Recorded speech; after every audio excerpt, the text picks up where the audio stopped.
So, leaders, you have an enormous impact on the people that you lead. Many leaders tend to disrespect their employees or their people due to stress or other external factors. And disrespectful treatment is another common leadership mistake that we're going to explore today. And I'll share 3 things that you can do to avoid this common leadership mistake. Hello, my name is Cindy Jansen, and I'm a facilitator and coach with Living as a Leader and Living as a Leader Online.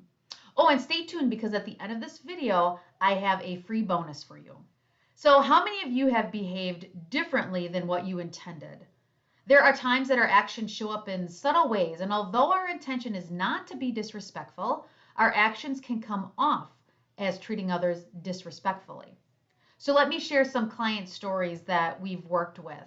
So there was a leader who was frustrated, to say the least, with the work of his staff. And he said to a group of engineers, I could replace any of you with a button. Another employee asked a question in a team meeting, and the leader said, were you born stupid or did you just get that way? Now, these are some pretty obvious acts of disrespect. Other examples are yelling, swearing, gossiping, rolling your eyes. Or it can show up more subtly, as in sarcasm, walking away from someone, checking email while someone is talking, not greeting someone, whether it be good morning, good evening, or just simply ignoring them. Either way, when our actions are perceived as being disrespectful, we lose the trust of the people we lead, and we send the message that our behavior is okay for them to do as well. Negative leader behavior gives a free pass for others to mimic those behaviors, and how we treat others can validate or it can violate what we say that we believe. So let's talk about the 3 ways that you can overcome this common leadership mistake. So number 1, ask yourself what your disrespectful actions are. If you find yourself not knowing what they may be, ask someone whom you trust to give you feedback.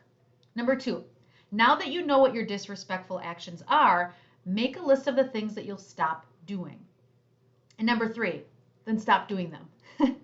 This sounds simple, yet easy is not the same as simple. And who can you enlist to hold you accountable to stopping these behaviors? Now, if you want help finding ways to provide feedback and have conversations intentionally in a more respectful way, we've created the Feedback Made Easy framework. So head over to livingasaleaderonline.com/feedback and ask yourself this question.